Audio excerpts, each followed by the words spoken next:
Your manager just asked you to put that in writing for the third time this week.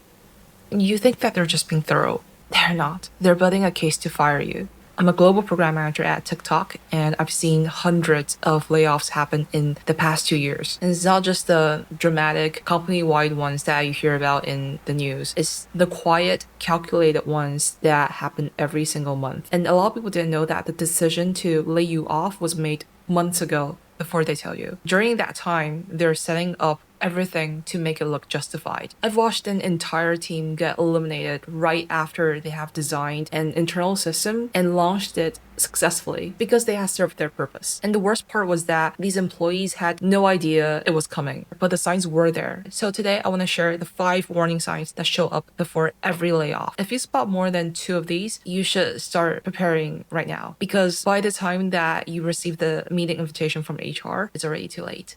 Warning sign number 1. Can you put that in writing? This is a very counterintuitive sign, and a lot of people didn't even notice that this is a sign even after they're laid off. So it looks like this. Your manager suddenly starts saying things like, hey, can you drop that in an email for visibility? Or let's get this documented so that we're all aligned. And at first you think that they just want transparency or better organization. But what's really happening is they're building a paper trail. And you might think that, wait, doesn't this help my case? Like, this is literal documentation that I did my job. No, because this is a one-sided paper trail. It's not for your protection. So yeah, let me explain how it works. Let's say that your manager tells you in a meeting, get that client deck sent by Friday. And after the call, they ask you to confirm the next step in writing, right? So you send out an email saying, final deck to be delivered to the client by Friday EOD. And then months later, when the layoff hit, they say, we had performance concerns because deliverables weren't met on time. And then they pulled out this example of where you failed to deliver the deck to the client on time. But wait, that's not what happened. You remember that it was because the client delayed the feedback and your manager took some time to review it. So you ended up sending that final deck a bit later. So all of this happened, but they were not documented. What is on paper is your clear commitment. You send out an email saying that the final deck will be delivered to the client by Friday EOD, and that becomes their justification. So the red flag to watch out for is if your team never used to be formal about documentation, but suddenly everything needs to be in writing, that's not a culture change, that's preparation. Warning sign number 2, finally some free time. So this one is sneaky because it actually feels good at first. One day you're drowning in work, and the next day your calendar is weirdly but wonderfully empty. You're not on the new client pitch anymore, and you're not leading that new project that they're talking about, and you actually have time to have lunch during lunchtime. So initially it feels like a relief. Finally, I can catch my breath. No one's looking over my shoulder. But then you notice no one's actually checking in at all. No one's asking you what you're working on. And when you try to contribute, the energy is like, oh, we're good. Thanks for offering though. So what's really happening is you're being phased out quietly.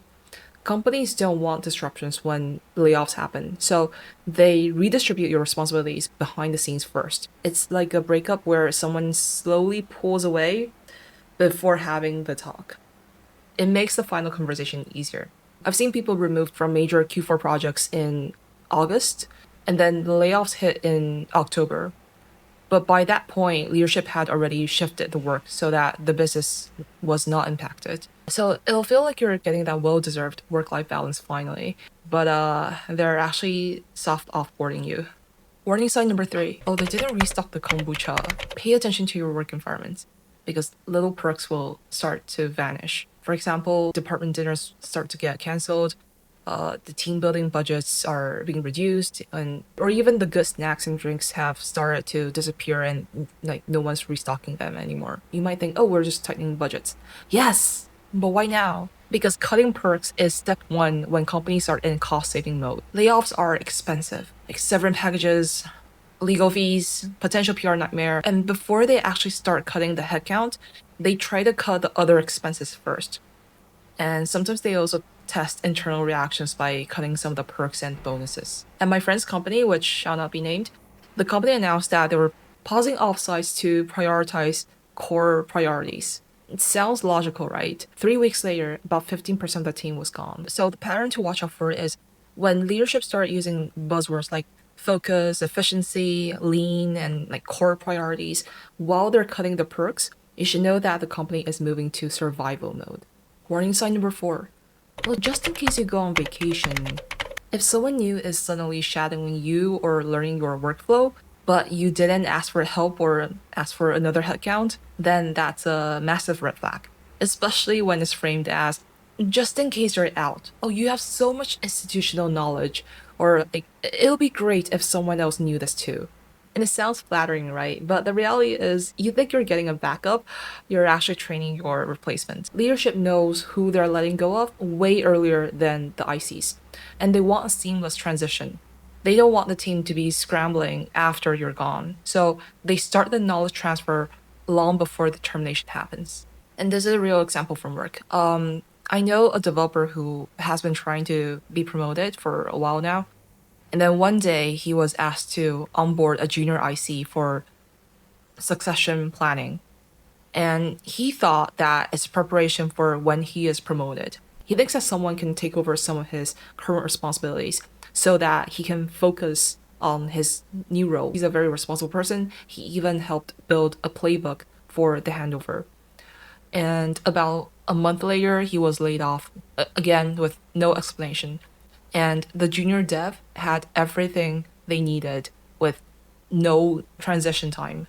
It's code and it's definitely calculated. Warning sign number 5. Well, you're doing fine. One of the most overlooked signs is when your performance review goes weirdly neutral.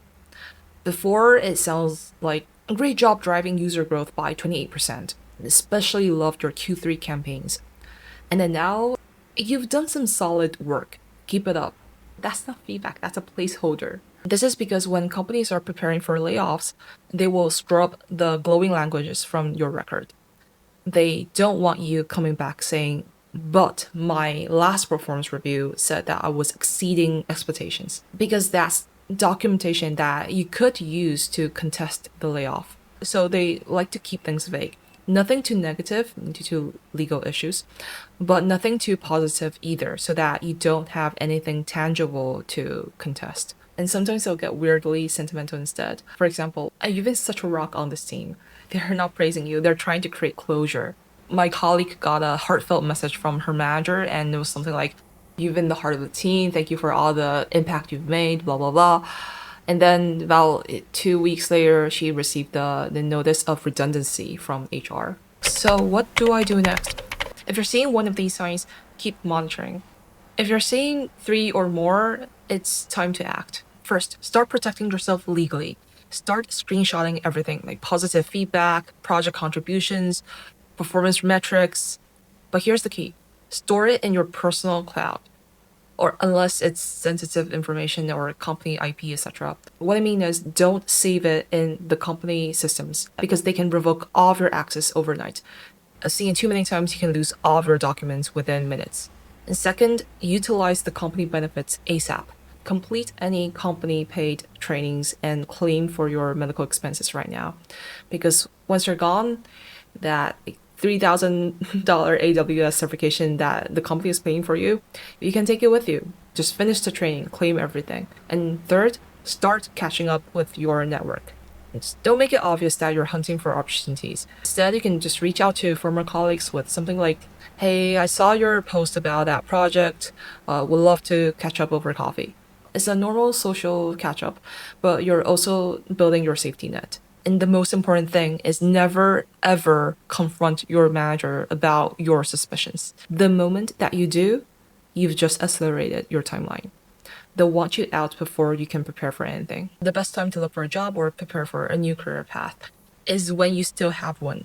Don't wait for the writings to be on the wall. Please start reading between the lines. Layoffs usually aren't personal, it's operational. But the process is designed to be quiet, fast, and very one-sided. If you want me to make a full deep dive video on exactly what to do when you are being laid off, or what to do after you've been laid off, then just let me know in the comments. If you're interested in more secret hacks and insights from work, you can subscribe to my channel. Hope to see you in the next video. Bye!